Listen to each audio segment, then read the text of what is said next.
Trying to get everything going here. And let's see if I can find my channel. Oh, there we are. Let's see if I can see my fingers. Oh, are we there? Oh, there we go.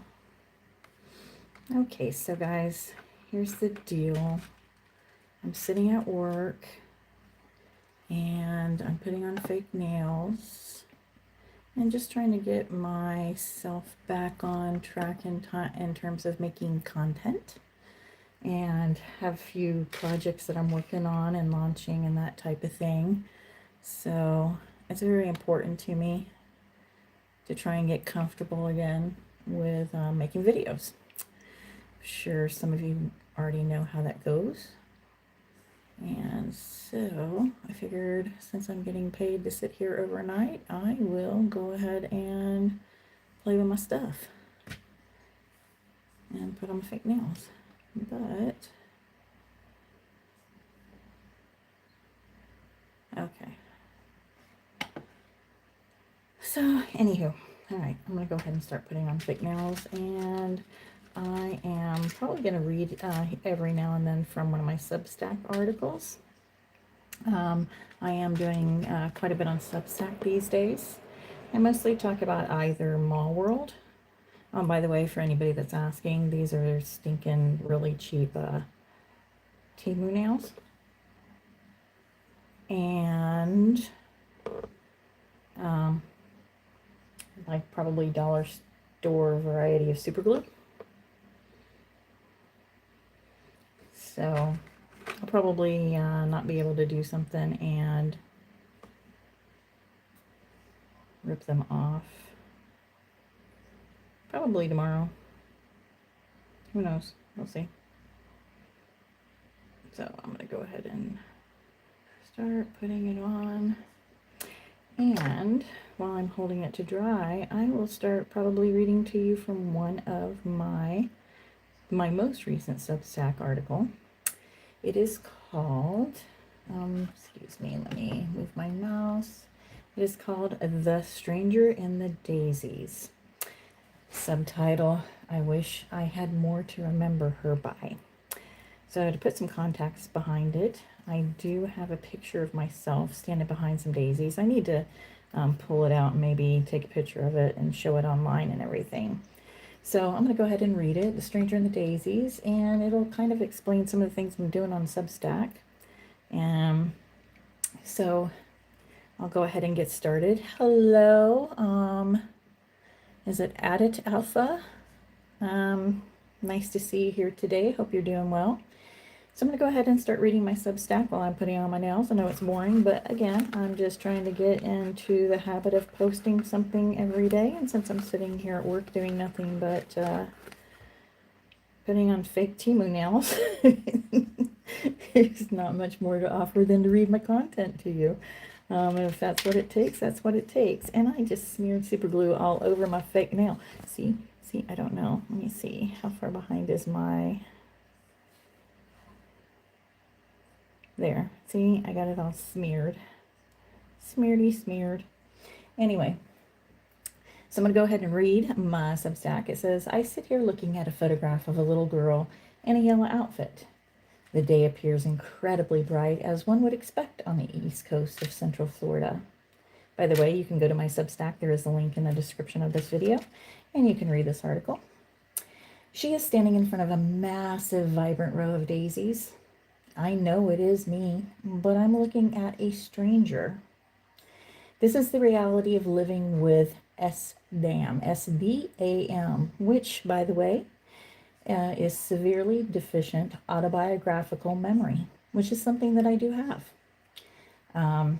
Put it in perspective, I do not see memories. It's not like a movie. I have a logic database of things that have happened in my life, but I have a blind mind's eye. I have aphantasia, and I have severely deficient autobiographical memory. So I don't see, I can't like picture an event a get together, a dinner, and what everybody looked like and what we were having. I know it happened, but I just can't replay it in my mind. So moving on, while most people can mentally time travel to re-experience their past, those of us with SDAM lack the ability to relive personal events from a first-person perspective. We know the facts of our lives, but we cannot feel that moment again. This is often tied to aphantasia, which I mentioned earlier, the ability to visualize imagery in the mind's eye. If you cannot see the past in your head, it becomes incredibly difficult to hold on to the soul of a memory. Okay, so I'm going to stop here and try and fit the next nail, or I will never get the nails on before the next shift arrives. I do have a few hours, though. I just have to put out breakfast in the lobby here shortly. I don't know if that one fits. And there's some pretty scrolly ones. See? Scrolly ones.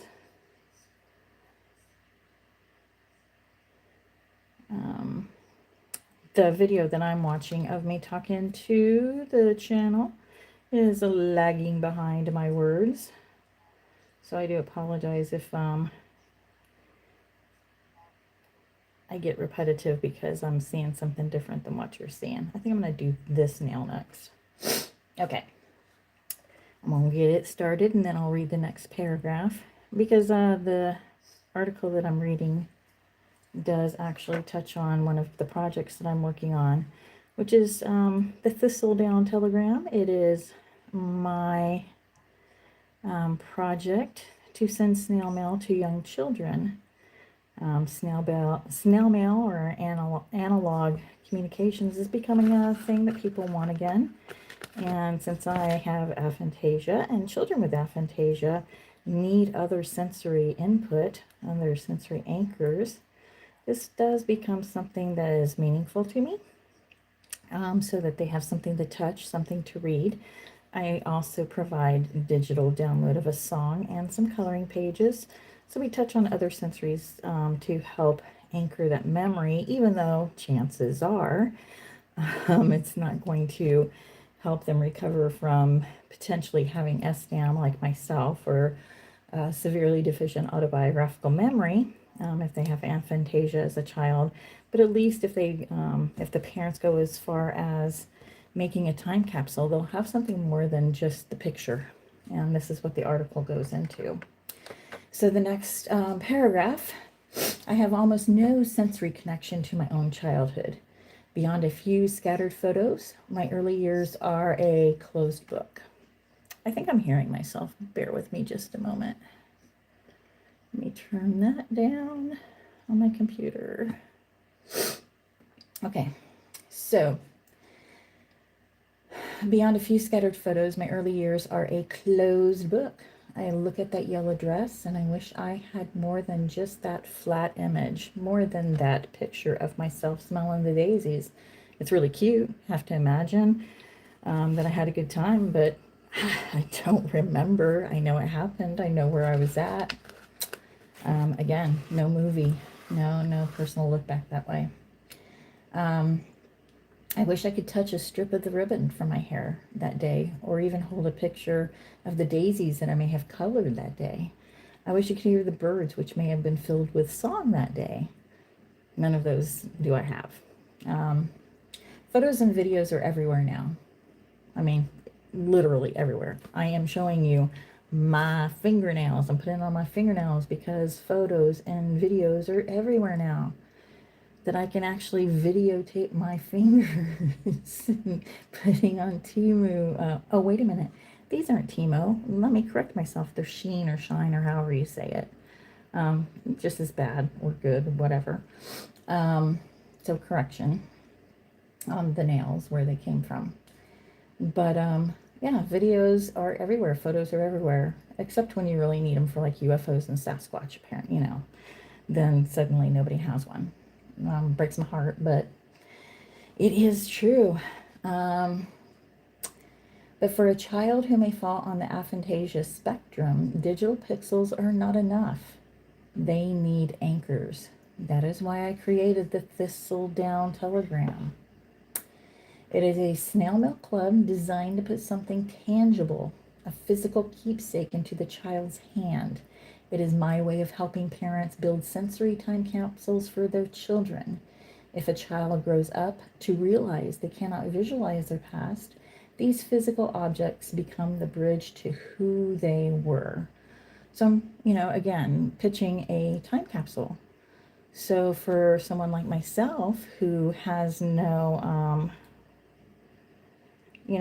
that's actually, see, I don't push my cuticles down, by the way.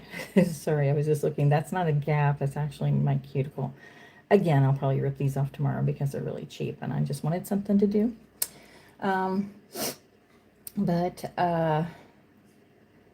yeah, so if you as a parent have any, if you think by chance that your child has aphantasia, a lot, if not most people with aphantasia, and there are levels of aphantasia in terms of what you can or can't see. You might just see grayness with shapes. You might see shapes with no colors to a degree. Mine is black. I see nothing. That it's nothing. Like I know what my son looks like, but can I picture his face? Absolutely not.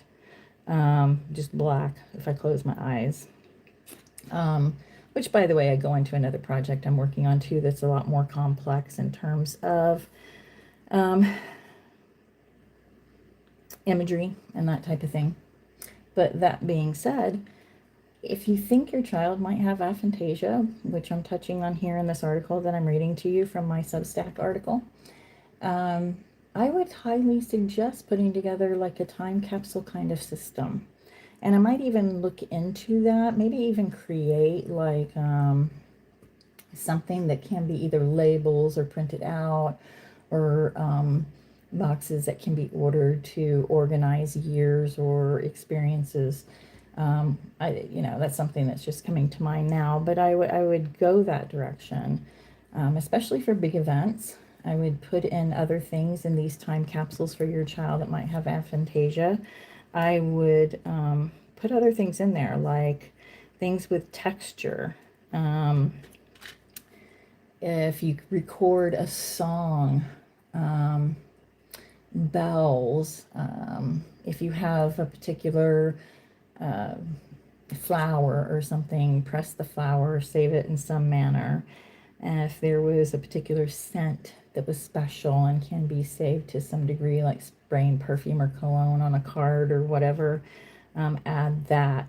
Essentially, play upon as many of the sensory anchors as possible, because someone like myself who has total blackness in terms of memories, it would help to make it more real, even though I can't see it. It's not going to cure the fact that I have this condition, but it will make it more real for me, other than just seeing my face on a photograph. It will add more sensory, I don't want to say memories, but connections, anchors. So, I'm going to go ahead and try and glue this one now. Super glue. And you're wondering, super glue, why aren't you wearing nail glue? Because these cheap nails, they will fall off with the cheap glue that they come with, at least with my nasty nails that I peel that have hardly no nail bed for these things to stick to. I use super glue. And guess what? I can pop them right on off. I am not offended by super glue's power over me. I appreciate it. I respect it. That's why I use it. I don't call it daddy, but I do use it. Yeah. So that one's a little straighter than the other one. Although this finger kind of goes, kind of curves a little bit. That one there kind of goes, what? But, okay. So, let me tell you about the Thistledown Telegram. So, It is a snail mail club designed to put something tangible, a physical keepsake, into a child's hands. It's my way of helping parents build sensory time capsules for their children.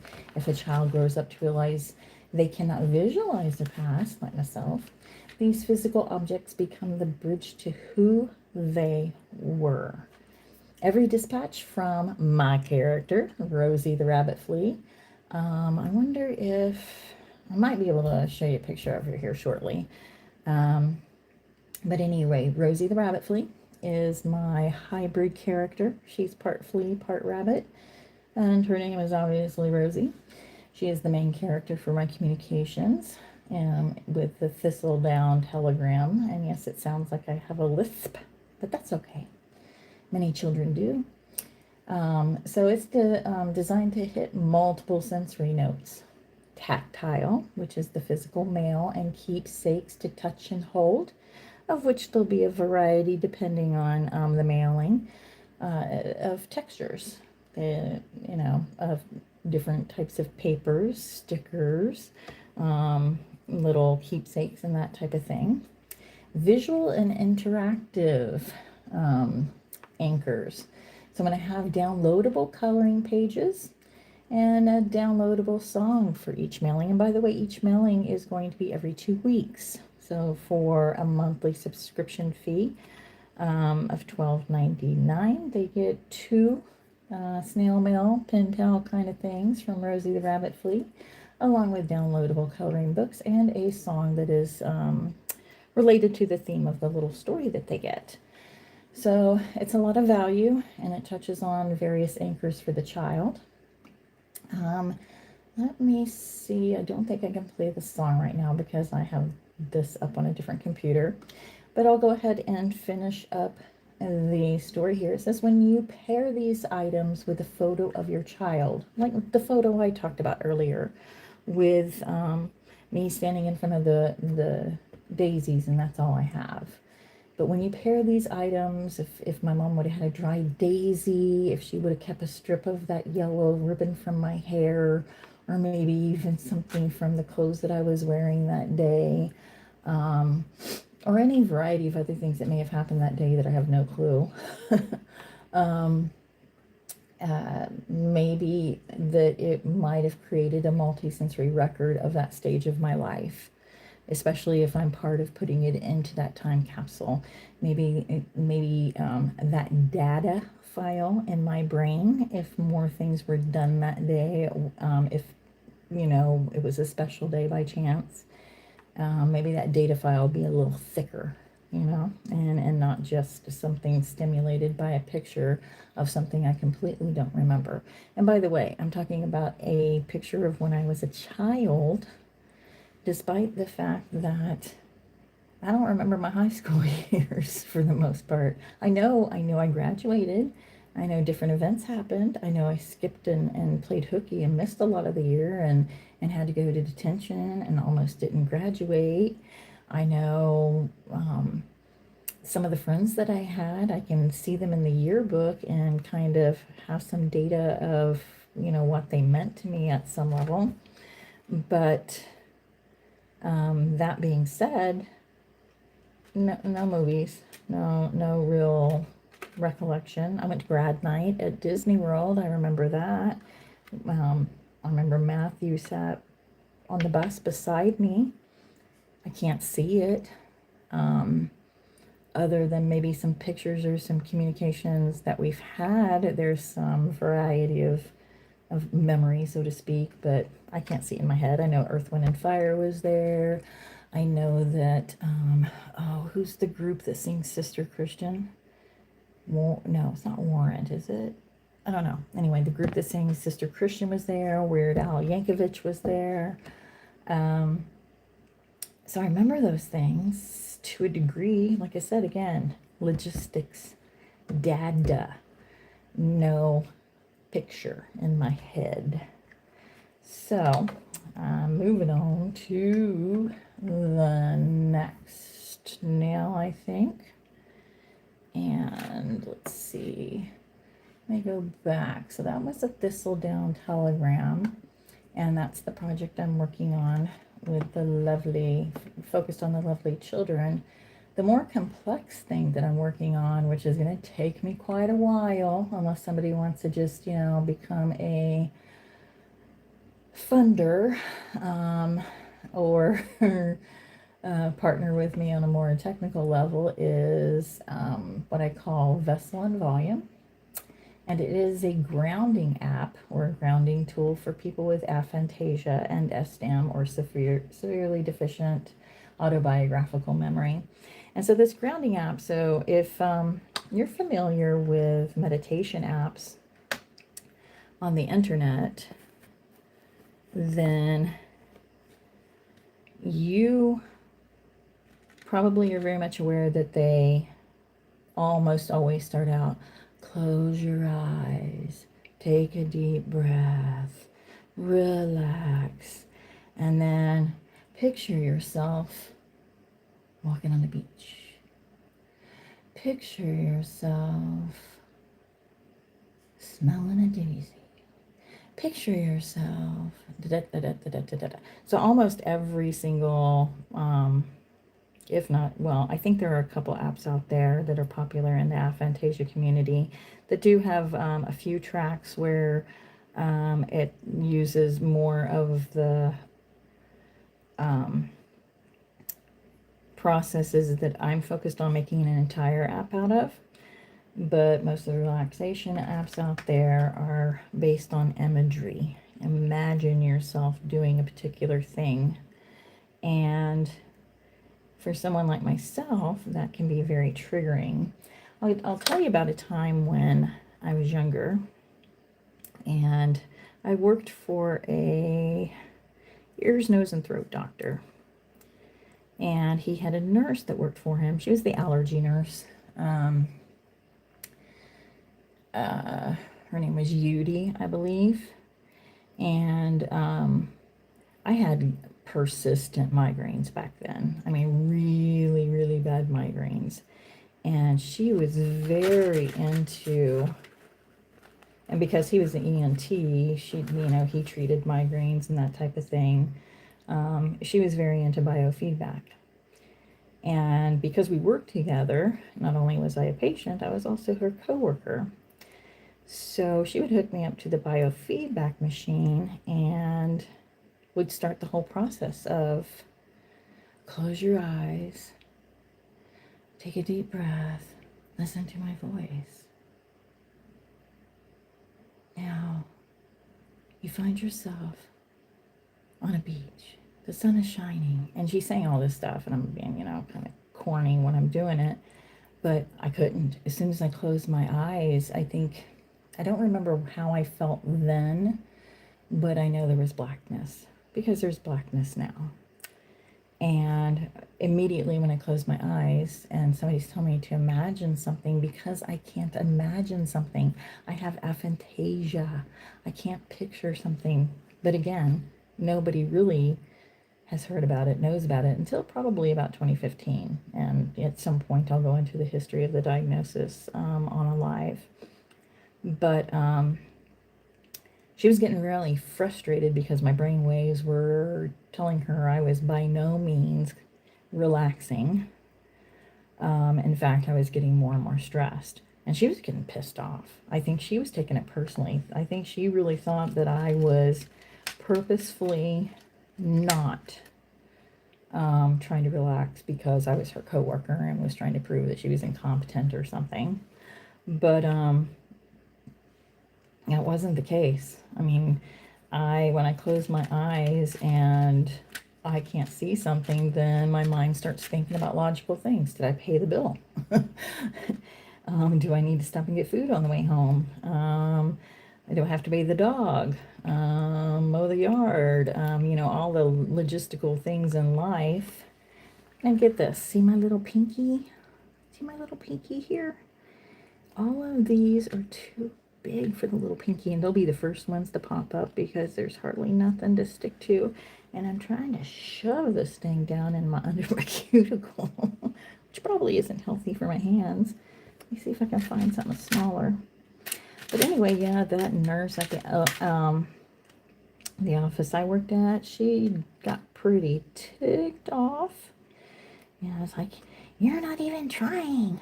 And, after a couple sessions of her trying to get me to relax and utilize guided imagery to help me with my migraines, yeah, she gave up on me. And I didn't know at the time that I had aphantasia. Otherwise, I would have fought the battle. I would have spoke up for myself. I mean, I didn't even learn that I had aphantasia and severely deficient autobiographical memory, or SDAM, until about a year or so ago.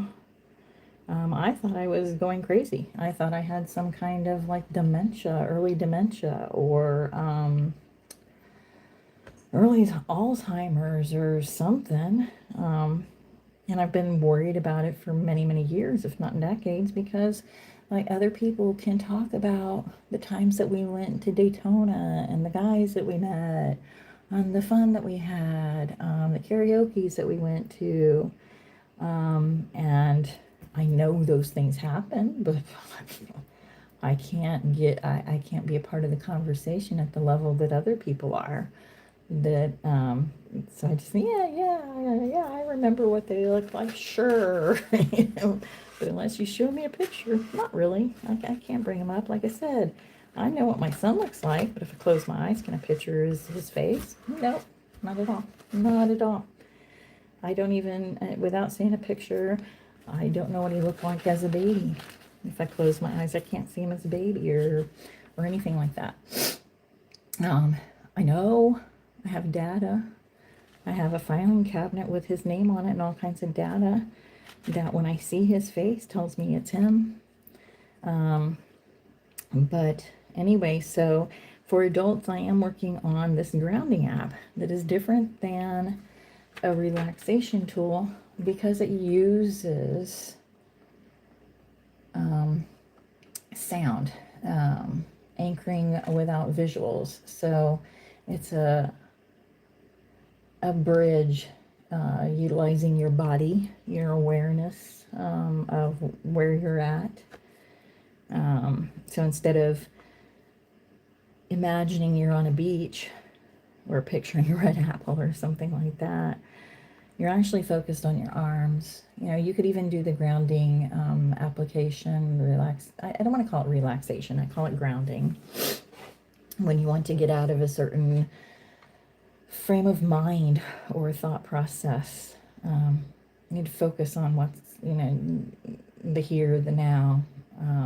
So you could do it while you're walking the dog, and the grounding app would literally talk about, while you walk the dog, the feeling of the leash in your hand, the weight of the dog pulling you, and your feet as they walk on the ground, the smell in the air, the sound of birds in the trees, bringing awareness to what's around you and what's in, how you're feeling in your body. Sitting at a desk, it's going to describe, or I'm going to have, about 10 or 12 different specific positions, if you want to say, or activities you're going to be involved in which the scripting is going to be kind of specialized with AI's help for those activities. Along with that, we're going to have the auditory resonance and frequencies. So I'm going to have 9 frequencies, very much like your binaural apps, which will, based on what you're needing from the app in terms of relaxation, energy, focus, that type of thing. There will be different frequencies to choose from to pair with your scripting, with your grounding scripts. So that is vessel and volume. The information on that whole project is on my Substack as well. I even have the budget listed out. I have my high estimate in terms of the technical build, the design, and audio gear and audio mastering, legal and admin, back-end API. All this nice stuff is going to cost me at the high end around $22,000-$23,000 at the low end.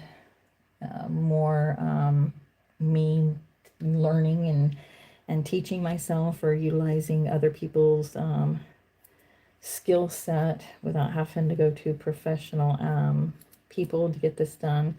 I think at the low end, it's still gonna be around 10 grand to roll it out. So that one is kind of not coming out anytime soon, unless I find a good partner that wants to be a part of it and help nail this down. I mean, I do want to put it out there as soon as I can, but you know, we'll see. In the meantime, my baby Rosie, the rabbit flea, is going to be going out in envelopes across the country and across the world. Yes, I do have memberships that are a little bit more, about $2 more, to go to have children in other countries receive these pen pal communications from Rosie the rabbit flea. You don't have to have aphantasia or any kind of spectrum or learning disability to enjoy, you know, little songs and coloring pages and stickers and stories from Rosie the rabbit flea from the Thistledown Telegram. Okay, so here is one hand completed,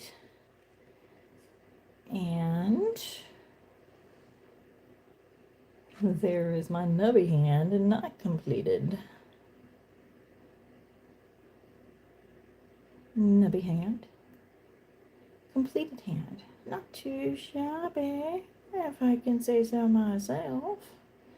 Not too shabby.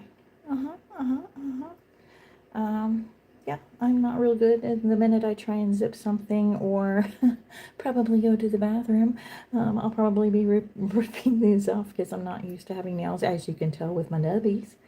But sometimes I like to play with the fake ones like I am today.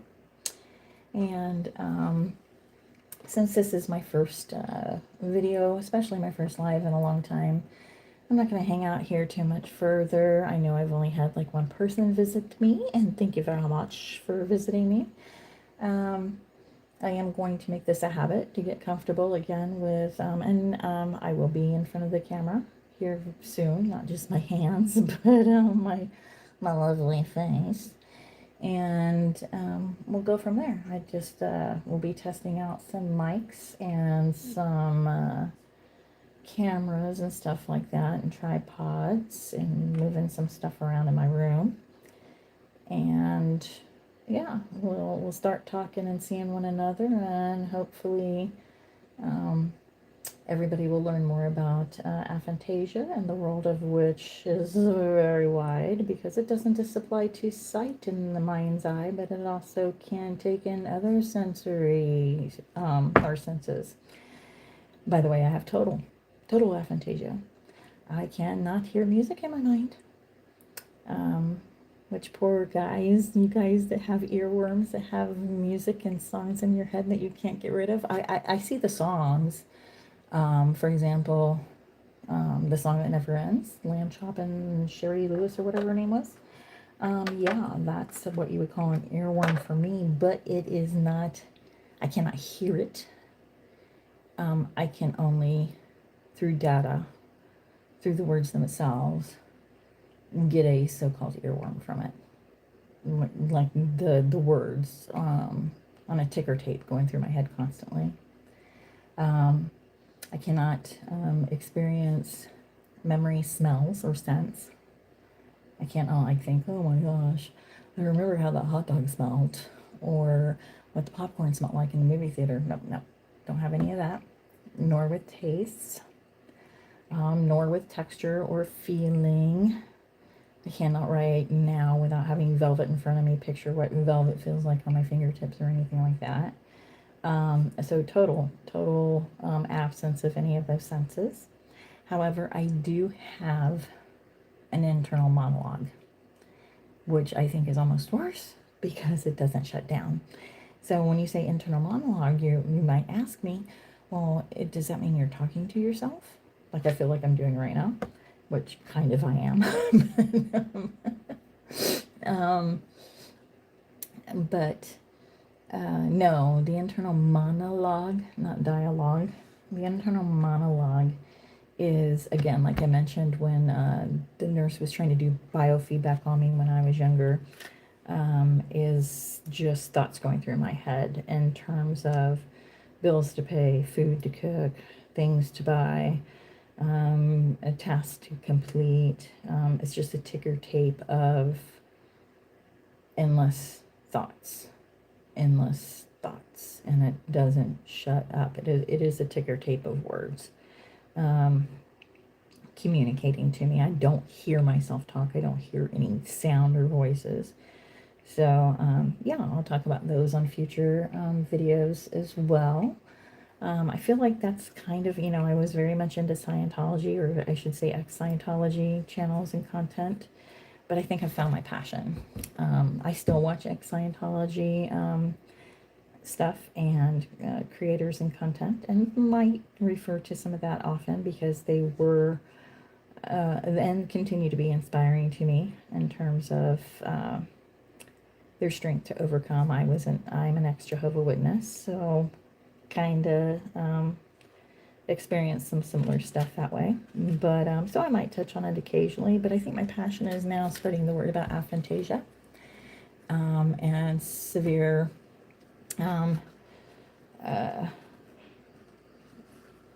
sorry, I just heard something here at work. SDAM, sorry.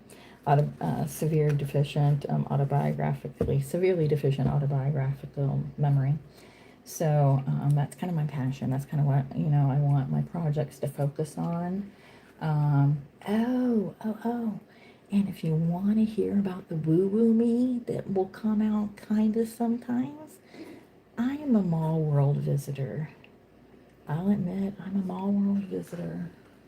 I have been there. I go there often. I have conspiracy theories. On my Substack, I have a whole list of what ifs in terms of mall world. Blew my flippin' mind when I found out that there are thousands of people that are going to the same place in their dreams. And please don't argue with me. It's not some kind of, it's just generic because we grew up in a world, in which malls was a thing. Oh, no. No. And I'll touch on that in the future. But it blew my mind. It blew my mind when I saw people on TikTok holding up maps of where I've been in my sleep. Exactly where I've been. I love playing with conspiracy theories. I love pretending like I'm all in on conspiracy theories, but what do I say? I'm a reluctant skeptic, a wanna believer, kind of, the 50-50, 60-40, 70-30, depending on the subject matter, aliens, the moon, Sasquatch, parallel universes, multiverse, mall world. I know in my brain and my heart there's something weird going on there. And I have several articles that are, what if it is a world simulation under construction? What if all of our minds are part of a mycelial network? What if mall world is caused by CERN? What if the CERN had something to do with splitting the universes or something like that? Does in fact the fact that I have no mind's eye, and I can't picture things in my mind's eye, and I think about mall world, and I can't bring up mall world in my head. I close my eyes and it's black. But I know, in my heart and in my soul, I know the blueprint. I know where everything is. I know where the amusement park is. I know where the condos are, where it's on the coast where the tsunami comes in often. I know where the hotel is, the theater, the nasty, nasty bathrooms. So I'm getting ahead of myself. We're going to have to talk about this in a future episode, definitely. So those are my passions: aphantasia, severely deficient autobiographical memory, my Rosie the Rabbit Flea Thistle Down Hologram Snail Mail Club for young children, the project that is going to be my heart and soul eventually, hopefully, maybe, of Vessel and Volume, the grounding app, and all kinds of conspiracies. I mean, how's that, you know? What about it? What about a hodgepodge of things, you know? But that's where I'm at. That's what I'll talk about. So thank you for viewing this, if you view this on the Replay Club. And Adit Alpha, ADIT Alpha. Thank you for popping in here. Do appreciate you coming to see my spontaneous live of me putting on fingernails.